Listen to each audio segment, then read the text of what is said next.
Hello! Welcome to another episode of Coming Up Milhouse. This is us talking with a cat in the way, obviously. We are here because it's close to Halloween, and we are going to talk about our last Treehouse of Horror episode for the year 2020. We'll pick back up next October. Today's episode is Treehouse of Horror episode 4. It's from season number 5. So if you haven't seen it in a while, go watch episode 4, which is from season 5. So enjoy. And I want to note that we are wearing our final costume. Yes.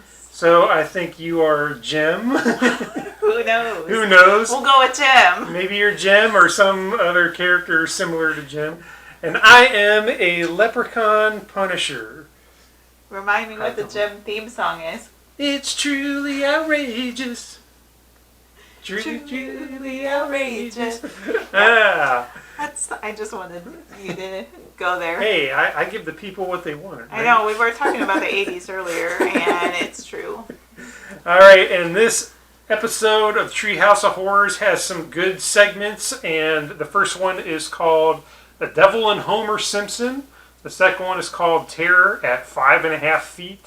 And the third one is called Bart Simpson's Dracula. And we will talk about all of those as we go through our list here. But let's kick things off with lines. Would you like to give me a line? First of all, I just want to make a note that all of the segments were introduced to us as part of the Night Gallery, which was another Rod Serling. And there's a little nod to another Twilight Zone episode in this, so definitely they are inspired by some of our favorite things, which is pretty fun.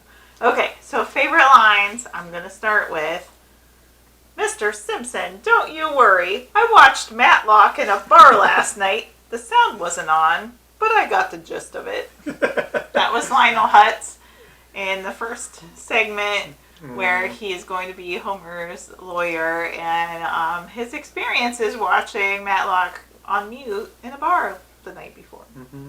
He shows up a lot in The Simpsons, and you get the sense that probably is where a majority of his training comes from, because he's not the best lawyer out there.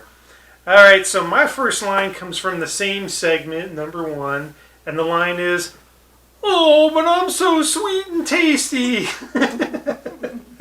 Because, of course, Homer's on trial for duping the devil into giving him a donut, and then he eats the donut and has to go to hell, and they're on a trial for his soul, and they figure out a way to beat the devil at the whole signing his soul away thing, but the devil, which is Flanders, by the way, which is also hilarious, he's not done with Homer, and he zaps on his ill-begotten head.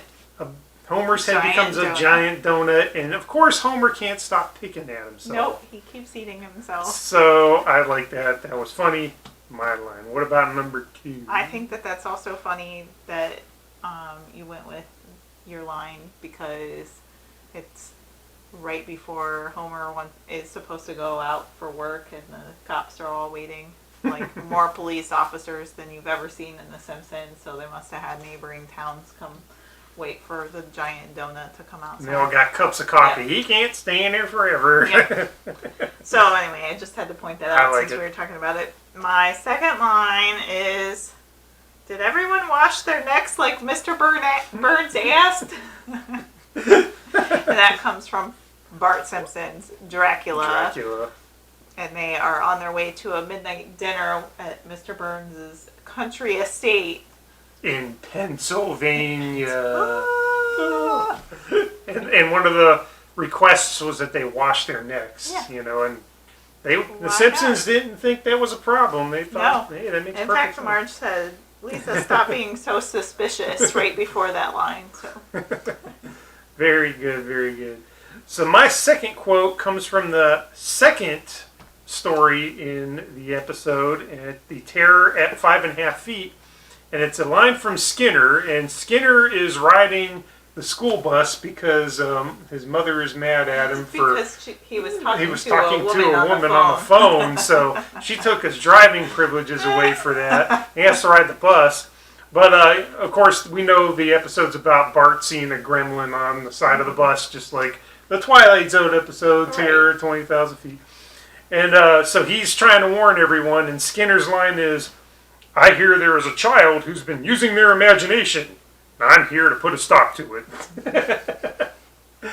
And I had to pick that because one thing I do appreciate about The Simpsons is they are always kind of on point with pointing out things about school that we didn't like. Right. And, most people experience that kind of thing. And, yeah, I mean, I had experiences in school where your imagination was not considered valuable. Right. And it was told to be put away, and so that kind of struck a chord with me, so I won't that one. All right. So that moves us into scenes. Would you like to give me your scene that you like? So there were a lot of great choices, as always, in this. I'm going to go with from the first segment where Homer's selling his soul to the devil, and then they have the trial, and I'm going to go with the trial because Lionel Hutz is an awful lawyer, and he's kind of bartering with the devil, and then the devil Flanders gets to say, "Okay, well, I'm going to pick the jury," and so he picks Benedict Arnold, Lizzie Borden, John Wilkes Booth, Richard Nixon, who's not dead, by the way. He's just owing the devil a favor. Blackbeard, Dillinger, and the starting lineup for the 1976 Philadelphia Flyers hockey team. And I just think that's so funny. And so that's the jury of peers for Homer's trial. Yeah, and then the next bit is they're putting chairs out in their house, and Marge doesn't have enough chairs, and there's like Lizzie Borden trying to sit on a stoop, and then Blackbeard's like, "Ah, this chair's too high." Well, because she gets Maggie's high chair for Blackbeard to sit on, and it's just so funny. Just so silly. It's so funny. I like it a lot. So that's my scene. All right, cool. So I went back and forth. I wrote several things down. But I'm going to go with the third segment, which is Bart Simpson's Dracula. At the very beginning, there's this Kent Brockman saying there's been a killing, and the only witnesses of this black cape. And the police believe it's something supernatural, and so the police think that, must have been a mummy that killed him. So they go to the Egyptian wing of the Springfield Museum and destroy everything. And so it cuts to the cops bashing in a sarcophagus, and one of them throws the Mona Lisa on a fire. Yep. I know. And just the Keystone copiness of the Springfield Police Department is always great for a laugh. And so the fact that they saw a black cape and they equated that to, it must be a mummy, and let's destroy the Egyptian wing of the museum. Well, and I'm not even sure if it's just a black cape or if it's a black cape that says Dracula on it. Because in that scene, you're right. Ken Brockman has it, the evidence behind him on the TV screen to show everybody, and it's a black cape that says Dracula in red ink, like scrolly, bloody-looking ink, and I think that's part of it. So yeah, and they still couldn't put two and two together and come up with Dracula. They came up with... Yep.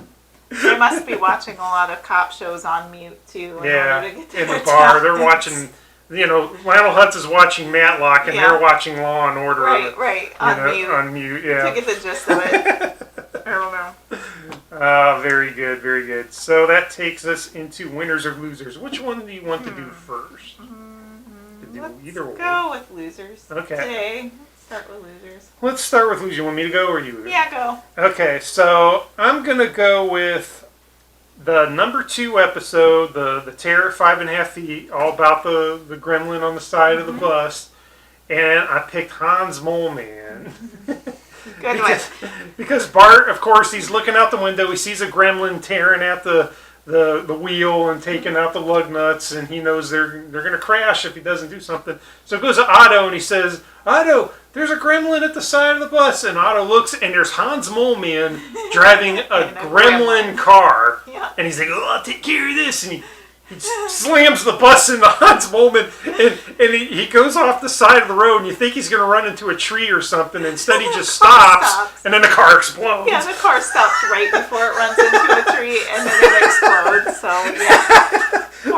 Poor Hans Moleman. This is the first time, I believe, that we've covered him on Coming Up Milhouse, and so I had to go with Hans Moleman. So what about loser for you? I'm going with Willie's mule. Because Willie is also on the bus. Yeah. They pick him up on the bus, and he's got his rope from the mule, and he's really mad because the mule, it's raining, and the mule refused to walk in the mud. So he says he put 17 shots in him. So that poor mule, just because he wouldn't walk in the mud, is no longer with us. So R.I.P. Willie's mule. Mm-hmm. Very good. That was a great observation for indeed. 17 rounds. That's a little harsh there, Willie. Yeah. How about winners? You want to give me your winner? So I didn't write this one down, but I went with somebody else, and I'm going back to my initial winner that I didn't write down, but I'm going with Uter. Uter is also on the bus. I think this is our first introduction of Uter, actually, because they refer to him as kind of like the weird foreign exchange kid, and he's sitting by himself in the bus, and I'm choosing him as our winner because he's got a ton of candy and fun treats, and then he gets to make some friends or meet new people, and I don't think that he's ever had that opportunity, but a couple different kids go and sit with him, and then he ends up sitting with Bart and like kind of meeting Bart and helping Bart out. So I'm going with Uter for my winner. That is a good idea because this is the closest to a trick or treat thing you had in this episode is Uter with all the snacks. With all his snacks, and he's sharing his snacks. Yeah, and he is. He's like, I got the flavor bomb. He's making new friends. Maybe. Good one. I'm going to go with he's making new friends. Good one. All right. Well, I had a hard time picking a winner this time because this is these Treehouse of Horror episodes. There's not a lot of winners in them. But I did go with Lisa, and that was mostly because of the third story, the Bart Simpson's Dracula. She's the only kid that doesn't get turned into a vampire. So first it's Bart, and then Bart turns all the other kids in town into one. And then Bart bursts into Lisa's bedroom, busts the window open to get to her, but then Homer stops it.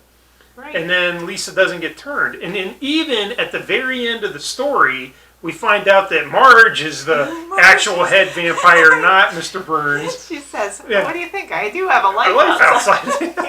And then, all the family is Homer, Bart, Maggie, Marge. They all go to get Lisa, and then they stop, turn to the camera, say Happy Halloween, and start singing the end song to Charlie Brown Christmas. And they all look like Snoopy.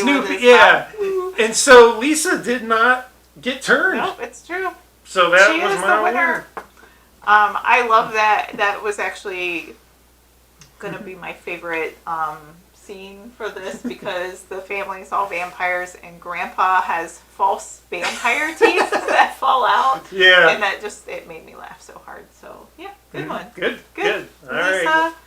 as a winner. Yep. So those are our winners, losers, scenes, and lines from Treehouse of Horrors from Season 5. I like this one. It is a lot of fun. We will be coming back to you soon with our continuation of our Season 3 coverage, and once we're done with those episodes, we'll move into Season 4. But we will be back in next October to get some more to talk about some more Treehouse of Horrors. So don't fret, we will have these on the YouTube channel to watch, but we will be coming back again someday. Go ahead and subscribe down here in the lower corner if you liked our episode. Feel free to make comments, share your favorite scenes, your winners and losers from these as well. We'd love to see what you have to say. And happy Halloween, by the way, as well. And until next time, Jiminy Chillikers!